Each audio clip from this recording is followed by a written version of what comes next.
I just can't stop looking at this thing.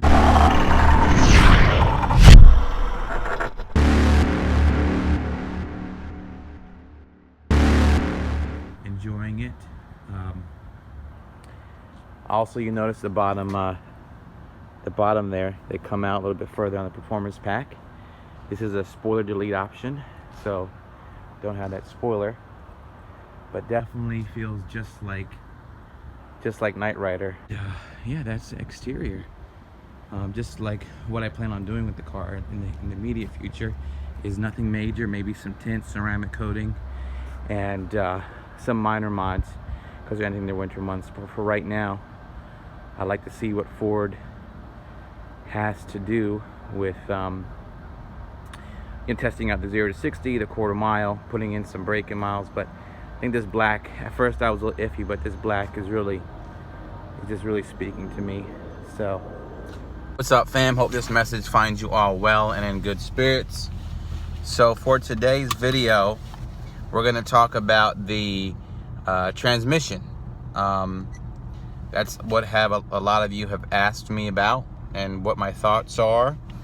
So we're going to go into, I've only driven the car for, right now the odometer has 174 miles on it. So I'm going to just drive it and tell you about what I think about it, how I feel about it, and all that kind of good stuff. So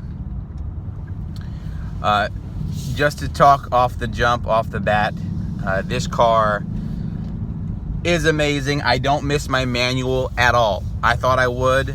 This transmission is this good and this amazing and this responsive that I can't get over the fact it's this good.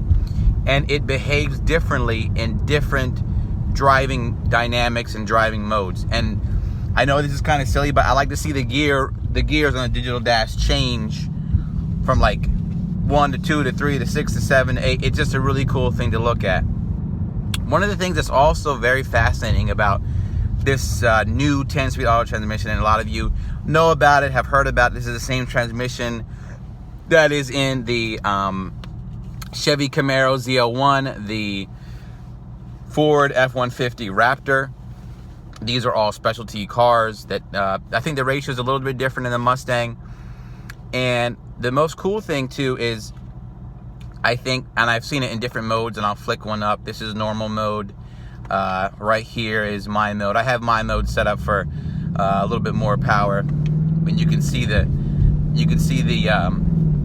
in my mode, you can see the exhaust gets louder. The gearing is a little more aggressive. What happens in the performance modes or different setups they have, like Sport Plus, is you'll see obviously the digital dash change, the tachometer goes higher. The 10-speed behaves differently because what it does and how it behaves is that it will keep the power in the power band throughout. Like usually, obviously in the stick shift, you have to lose in between shifting. You could flat foot shift, but you got to be a very seasoned driver to be able to do that. In this car, it's just go. It just clicks, goes, and it pulls like a train.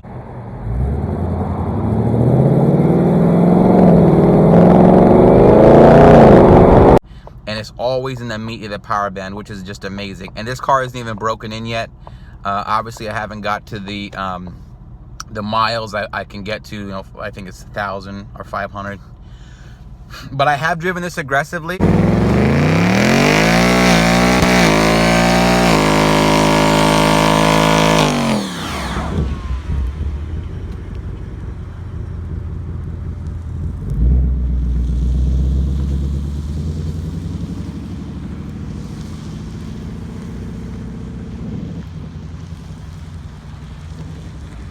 I have driven it around in the highways. I've driven it back and forth. I have gunned it. I know a lot of people are giving me crap for doing that to my new car, but I don't do it every second. What you see in a video isn't me all the time. I might have hit it once or twice. It doesn't mean that's how I always drive. This is still my baby. So, I definitely, I keep that into consideration. Of course, there's the two driving modes. You can put it in drive, you can put it into sport. But You know, it sounds good. One of my, I guess you could say complaints, or just what's weird, is you can see when I slow down, do you see the transmission blip? It goes up and it blips up. It's just something I have to get used to. It's something I have to be prepared for and understand. And it's just a little weird. It doesn't happen so much in normal mode. Like if I get to, let's see, track, you see how it goes crazy, and I put it in like neutral, and I just rev it. So the transmission is geared or behaves, and from my understanding and what I've experienced, it behaves in a different way based off of the setup you put it in. There's drag strip, all these other cool things. So this is the coolest looking one to me that I've seen so far, and it's the most responsive. So look there.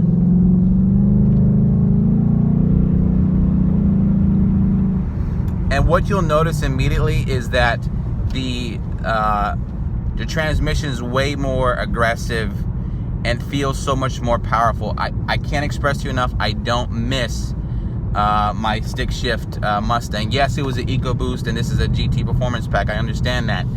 But I thought it would be more of a dramatic difference of me missing out on the feeling of having that control, having that power, having that convenience. But I really don't. I really like the way it's set up. It feels flawless. It's very responsive.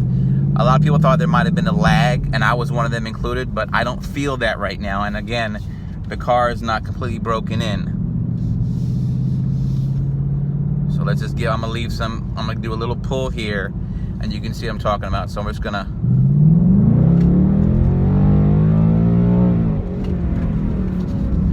all right, did you see that? I don't know if you felt that, but when I did a pull there, obviously I went back in my seat, but it was just interesting if you could note that it found the right gear instantly, and it gave you that power, and it gave you that ability.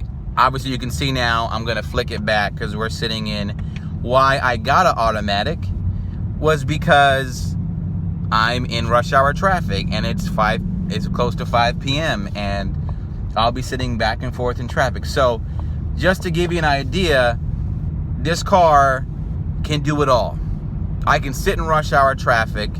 I can throw it into drag mode, track mode, Sport Plus mode, my mode, all these crazy modes, and still have the amazing ability to really enjoy my driving experience, which is, this is the best car I've ever owned. This is the most fun car I've ever owned. This is the fastest car I've ever owned. And it's still surreal to me that this is actually the car that I've been able to pick up. So I'm so excited to share that journey with you guys. Now, what are the 3 most important things on why you should get a 10-speed automatic transmission in your next Mustang, and why I recommend it over the manual? Number 1, and most importantly, is it's faster. You will not beat this car, I don't care if you're Randy Post or anybody else, in a straight line driving stick shift compared to this 10-speed auto. It will win every time. Sorry, human beings, but the era of machines being greater than man is here. Okay, the 10-speed auto is that good. Next, besides it being faster, it is also better for fuel economy. I know people say you can get better fuel economy with the 6-speed manual. Yes, if you drive it correctly and precisely. The way this is set up, you're going to get really good and fantastic fuel economy. Yes, it's a Mustang Performance Pack GT. Am I getting a Honda Civic level? No. We are going to get here, I'm averaging right now, I believe 16 miles per gallon. I'm still trying to figure out how to check all those settings and whatnot, but let me see if I can look at the trip fuel information, and you can see that, you know, right now we're averaging 15.3 miles per gallon. This is stop and go traffic. This is me beating on it. This is me driving everywhere. This is something that's kind of where I'm at right now. And I'll do another video about the whole digital screens, but I just wanted to give you a synopsis of this 10-speed auto, my driving experience over the last 2 days, what I think of it, why it works for me almost flawlessly. It works for me flawlessly because the reality is, and this is the, let me go to exhaust mode, and someone asked me to put it in quiet, and you know what that does, that shuts off one of the baffles. When you put it in quiet, it is quiet. I mean, it is quiet. But let me go back to normal. So I get a little rumble up in there. So let me go back to my mode. And all these interesting things you can configure to really, it makes you really be able to personalize your experience, which is something that's so fun for a Mustang enthusiast. You get to personalize your experience. You get to enjoy it. This car is a jack of all trades. With a 10-speed auto, it doesn't just become a burden. That it's when you hit rush hour traffic like I do when I go to work. If I want to take a longer drive and I don't feel like shifting, this is fun. Now, obviously, let's talk about the paddle shifters. So these are the paddle shifters again. Isn't it funny to see the gears? You know, I could shift down and, you know, get some more power, and then I could shift up. It's a little more tedious, I would say, but the shifters themselves, they feel higher end. They feel responsive. One of the most important things I've recognized in this new Mustang is that everything feels just more put together. There's no panel gaps. Even the headrests are comfortable. The clicks, the thunks, the chunks, the way the things close. There's no noises or rattles.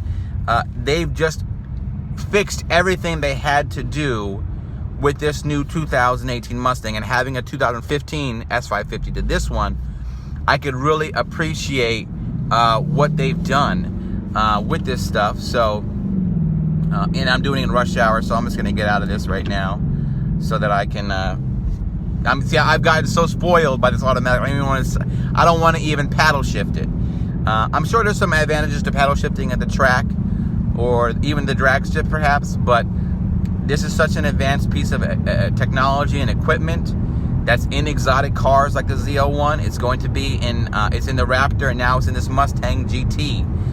So it makes you feel like you're in a premium, expensive, and you are, engineering masterpiece. And that's what I would call this.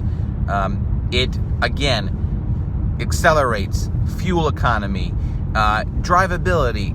It feels docile when I'm just doing regular errands. But when I want to ratchet it up and I want to kick it into my mode and I want to go to town, I'm just going to do it again. Here's the pull again. Do you see that? That pull right there shows you exactly, and that it stays in the power band. So I click it again. We're there. We are already there. So I just go back to Sport Plus, and then let me go back to normal because I'm scaring people in rush hour traffic with this beast, this black beauty. Just to wrap up, you know, we talked about the amazing abilities of this 10-speed. Its drivability, its comfort, its acceleration, its ability to find the right shift all the time, its compliance. The only critique was it's just weird when you decelerate, it blips, only when you're really in the performance mode settings. If you get this car and you're a manual or no car, manual for life, and you just don't want to change, that's fine. But if you're somebody who wants a new driving experience, I definitely recommend the 10-speed automatic transmission. You won't be disappointed. And someone like myself, I do not miss my manual, and I don't know if I will again, unless, you know, it's just amazing. So, you know, I'm just to give you an update. We're gonna keep uploading videos. I'm reading the comments. This was requested.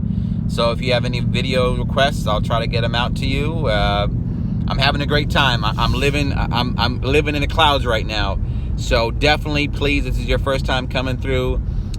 Comment, like, subscribe. Let's do this journey together. Who knows what's happening? I have no idea what this car is going to take to the next level, but right now, it just feels like it's never going to end. All right, fam. Peace.